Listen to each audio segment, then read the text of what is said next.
Hello, good crowd. I am so excited to be here with Arthur Woods, the co-founder of Matheson. He is one of the coolest social entrepreneurs you're ever going to meet. So stick around. You don't want, if you ever would like a job, if you would ever like to work again, you don't want to miss this episode. So stick around. Welcome to the Your Mark on the World show with your champion of social good, Devin D. Thorpe. Please support the sponsors who made this episode possible, including Johnson & Johnson's Caring Crowd and goodcrowd.school.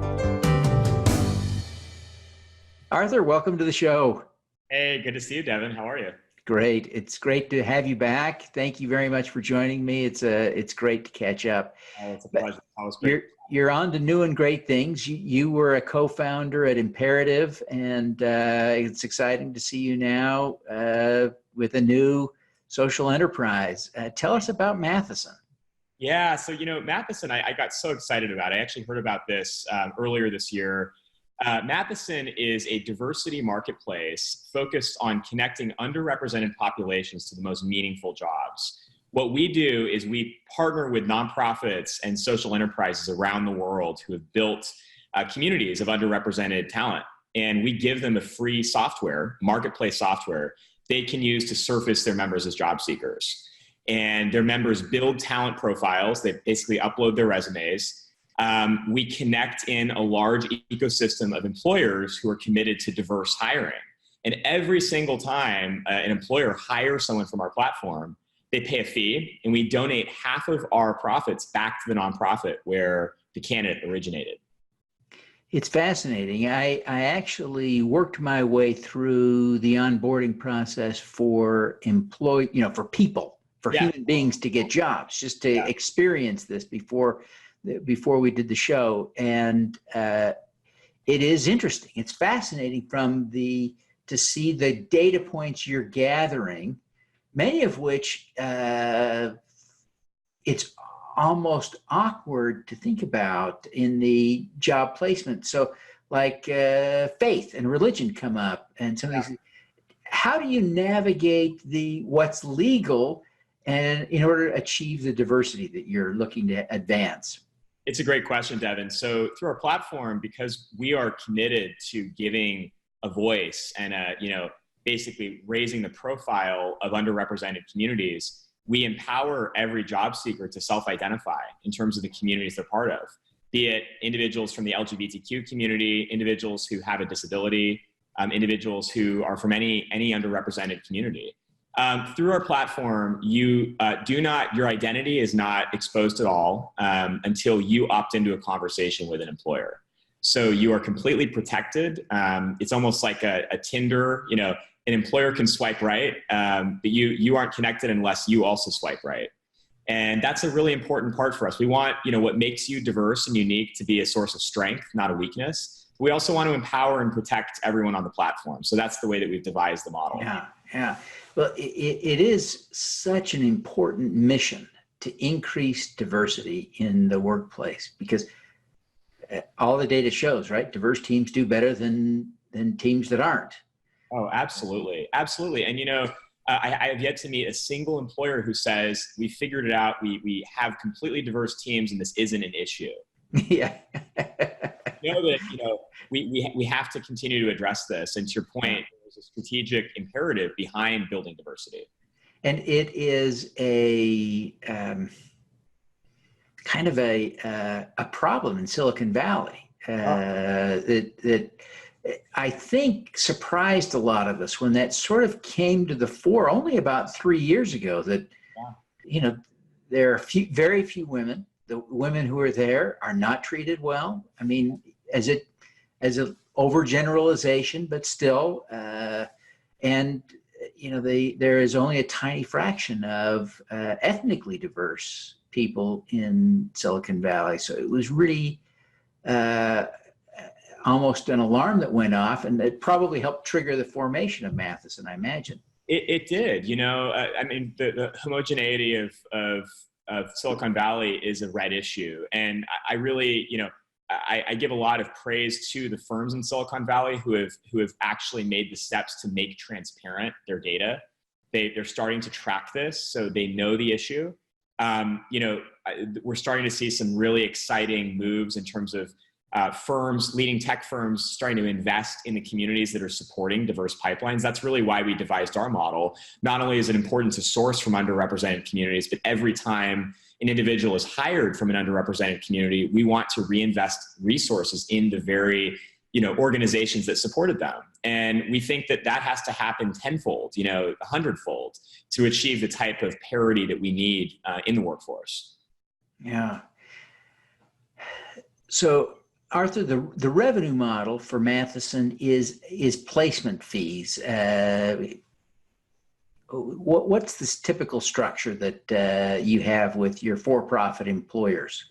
Good question. So we were luckily able to follow in the footsteps of previous models, Hired.com and Vettery, that had created, they had pioneered this idea of a talent marketplace. And what we do is we charge employers basically a monthly subscription fee for access. And we then charge a placement fee of roughly 15% of the base salary of every successful placement. We guarantee a 3-month retention for everyone that we place. And we assign what we call a talent advocate to every single hire. So we walk into a new company like HelloFresh, one of our early clients. We assign a team of talent advocates who serve as recruiters. They go and vet and source candidates from our marketplace. They actually prepare candidates. They coach candidates on the diversity and inclusion efforts of the employer. And then they present vetted qualified candidates to our partner, HelloFresh. When HelloFresh makes a successful hire, they pay that placement fee. Half of that is what goes back to the nonprofit where the candidate was sourced. So there's a really kind of a per success model.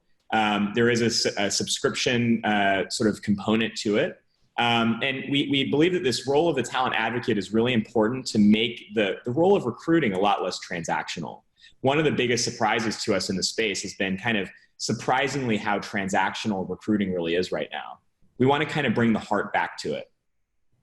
Interesting. It is such a challenge for underrepresented individuals to get past some of the gating issues that seem to work against them. How does the process on Matheson work to fight some of those subtle, sometimes the passive, the sort of biases we don't even recognize, right? I'm really glad you asked about that, because one of the things that's been most interesting as we've begun partnerships with employers has been, them asking us, what else can we do to level the playing field? We're very open to the changes we can make in our process. So actually, to that end, what we've begun to do is to really map out the best practices of every single step of the process. Even up to the very beginning, where are you placing this job post? How is the job description written so bias is removed? When you're interviewing candidates, is there a representative interview panel? Do you have standardized questions that every candidate is asked to remove bias from that process? Is your job application accessible to people of all abilities? These are really important questions, oftentimes that haven't been on the radar of employers. So we actually have actually created some best practices there, which we are surfacing to all of our partners. We believe that every single employer, regardless of whether they work with us, needs to be doing these things. These are important best practices. And so how do you bake that into your software so that the objectives are achieved? It's a great question. What we're really considering doing is building out more of a scorecard kind of index that is a standard onboarding for every employer. So, even if we're just sourcing for one role, let's ensure every employer is getting a benchmark of these components at every single stage of the hiring process. Are you doing the most inclusive, are you leading in the most inclusive way? And again, we just hope that whether you're an early stage company, with 5 employees, or you're a Fortune 10 company, you need to be doing these things, because systematically we're finding there are people precluded from recruiting processes today, and that needs to absolutely change. Yeah. For sure. As you reflect on your work with Matheson and even back to Imperative, where you're doing some similar things, Yeah. What are you most proud of having accomplished?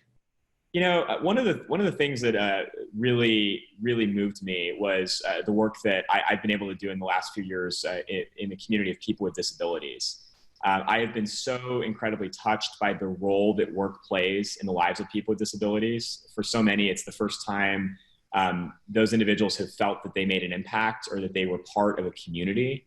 And in the points in my life when I've taken work for granted, I've been reminded about how sacred work really is to people, and how important it is that people are connected to the most meaningful work that they can achieve. And that really, there's an 80% unemployment rate today in the disability community. And that's something absolutely at Matheson we want to move the dial on. We are thrilled to have a number of national partnerships now trying to move the dial, even just incrementally. It could affect the lives of millions of people. So that has been just a real gem in my life in the last 5 years, and I'm excited that it's now really kind of front and center in the work that we're doing. Yeah, fantastic. As you reflect on your career, what's the most important lesson you've learned that you'd want to share with others?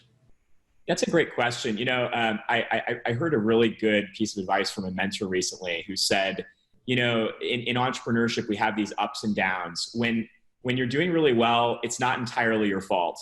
When you're not doing very well, it's not entirely your fault. And I think that's such great advice that, the sort of twists and turns and ebbs and flows of the entrepreneurial journey are expected because, you're entering uncharted territory, and it's going to get exciting and it's going to get challenging. And always to take sort of every sort of, part of that journey with a bit of grain of salt, because it's not entirely your fault. So I'm blessed to have such an amazing team right now who keeps me sane and, I think is very values aligned. And I think throughout these amazing twists and turns of this journey, reminds me that we're all in it together. Great point. Great point. I want you to reflect a little bit again, Arthur, and tell us why this work of diversity is important to you. As a white guy approaching middle age, if there's anyone who is typically non-diverse, it's guys like you and me. So why is this important to you? No, I'm glad that you asked that. Well, I grew up in a very poor socioeconomic community. I was first generation. I came out as LGBTQ early on, and actually in early parts of my career was very conflicted about whether I could tell my employer that I was gay. And there were times in my career where I purposely hid that out of fear that I could face some type of retribution. And, and I look back now and I realize I had it easy compared to most. I didn't face tremendous discrimination in ways that so many others now do. So while I believe in some ways I can relate to moments when being diverse felt like a weakness, I see that I actually truly had it easy. And now I feel that with some of the power that I have and the influence that I do have, with great power comes great responsibility. So, I can't think of a better purpose to dedicate my career to right now than giving a voice to people who don't have one, to giving access to people who don't have it. Yeah, boy, that's powerful, Arthur. And your perspective, your life experience connects, I think, with the new work in a way that I didn't fully appreciate before. That's great. Thanks, Devin. It is so important. And it's funny, that interaction reminds me, we don't always appreciate how diverse we are, one another, right? People don't wear their sexuality on their forehead. No, you're totally right. And nor can we see all of the disabilities, nor can we see all ethnicity. Nor can we see faith, generally speaking. Right. So lots of ways to be diverse. And why your work is so incredibly important, because you give people a platform to tell their story. And I think that's probably one of the most powerful things we can do is we can ask people to tell their stories, and we can create the space to listen to people's stories. And and learn that everyone has their own challenges and barriers, and as we hear people's stories, we can really empathize, right? Yeah. Such a good point, Arthur. Well, Arthur, one last super important question. What is your superpower? I think my superpower, I just was able to connect with a mentee of mine after 8 years of losing connection. And after the call, I was able to connect him to 3 people I thought it would be wonderful for him to meet. And I realized, I think I'm a jack of many trades, master of none. One of the ones I feel better about is connecting people, building community. So I feel like, if anything, that's my superpower. Yeah. Well, that's a great superpower, and I think you wield it for good. Yeah. Arthur, thank you for taking the time to be with us and introduce us to Matheson. Before you go, please take a moment to tell people how they can learn more about Matheson and how they can connect with you personally. Perfect. Yes. So you can go to matheson.io. That's Mathison.io. The quick story behind that name is Matheson was the middle name of Alan Turing, who was instrumental in cracking the Enigma code in World War II, yet faced persecution after because he was diverse, because he was gay. And so we named it after him because of his courageous story. So Matheson, Mathison.io,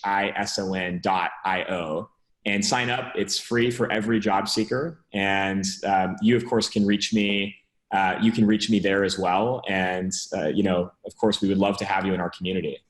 Fantastic. Well, again, Arthur, thank you very much for joining us. And we wish you every success in making the workforce of America more diverse. Thank you, Devin. All right. Thank you. Let's do some good. Thanks. At Caring Crowd, we believe everyone has the power to make a difference. Through our crowdfunding platform for community health, we empower passionate people to drive real change.